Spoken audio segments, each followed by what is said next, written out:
Okay. Hello, I am Morgan Knull with Feed Your Genes.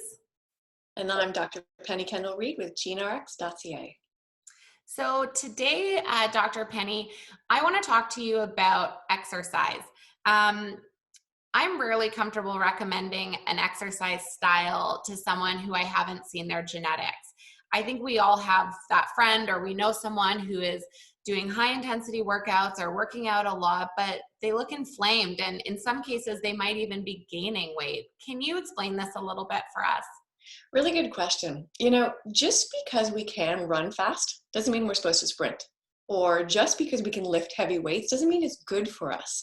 There are a few key variables that determine our body's response to exercise. And the three biggest are blood flow, oxygenation, and muscle fiber type. So when we do high intensity interval training or sprinting, we have this powerful muscle contraction for a really short period of time. That requires a big flow of blood to the muscle to support that, but only for a short period of time. So those people who have that type of blood flow, they're designed for sprinting. Whereas endurance, we need a nice, long, slow delivery of blood flow to that muscle.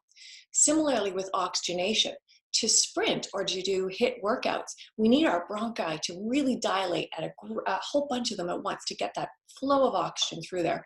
It can only last a short period of time though, that's okay. Whereas endurance, again, we need that slow, long delivery of oxygenation. Then when it comes to muscle fiber type, we have either fast twitch or slow twitch or a combination thereof.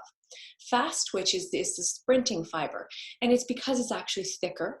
It has more myelin around it for a faster nerve transmission down to get that powerful contraction. Whereas with the slow twitch, they actually have less inflammatory byproducts when they contract their muscles. So everything that keeps them going for a longer period of time. When we do the wrong kind of exercise according to our genetics, even if we've trained our muscles to go run that marathon, if you have that wrong type, it produces inflammation and it actually increases insulin, and that actually increases weight gain and that whole puffy look and certainly injuries down the road. Absolutely. And that's exactly what we're seeing. So, what SNPs exactly are you looking for, and how can we support them? A couple of really important SNPs here. ACE is the first one, which is angiotensin converting enzyme. And basically what it does is it makes an enzyme that helps the blood vessels constrict. So it does increase blood pressure, but it shoots that blood to those muscles very quickly. Again, only lasts a shorter period of time.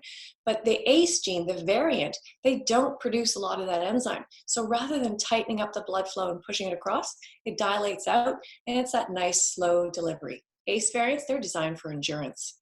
Then we have the ADRA-B2 gene. That's about bronchodilation in the lungs. Again, the variants, they don't bronchodilate at a high rate, but they do it for a long period of time. So they're the endurance ones. With the ACE as well, ACE also deals with sodium potassium pumps, so sometimes we need to give some potassium support there. With the ADRA-B2 genes, because it deals with stress hormones, those who are actually normal and they have a higher stress hormone response leading to a higher bronchodilation, they can also, though, increase inflammation via just the stress itself. So using Seronetin Plus there, a great way to get that bronchodilation, but without the inflammatory or stressor side. And then we have actin-3, a gene that produces the alpha-actin protein that produces the fast twitch muscle. The normals, they have a lot of fast twitch, the variants don't.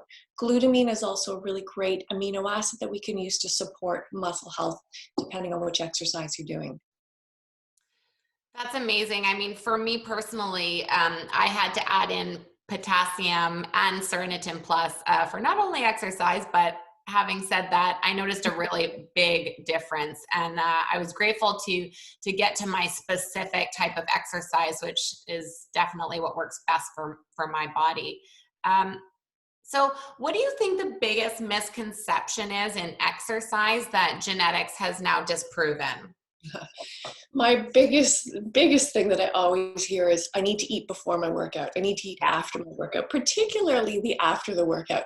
There's this philosophy of I've just broken down my muscles. I need to go fix them right away. No. Our metabolism and our healing capability, they work throughout the day, but their prime time that healing takes place, is during nighttime when we sleep in that stage 4 sleep. You don't need to eat right afterwards. And I mean, you must see that all the time as a nutritionist, and as you're making up amazing menus for people. They must say, but what about right after I work out? I do hear that a lot. And something that I often say is we need to just get the protein right. We got to look at those FTO snips and those metabolic snips. And once that protein's right, you don't really have that need or that desire. And it's really about changing the mindset. Eating for your genetics it's different. It's a new way of thinking. And so it's a conversation that I do have regularly. I bet you do. Yeah.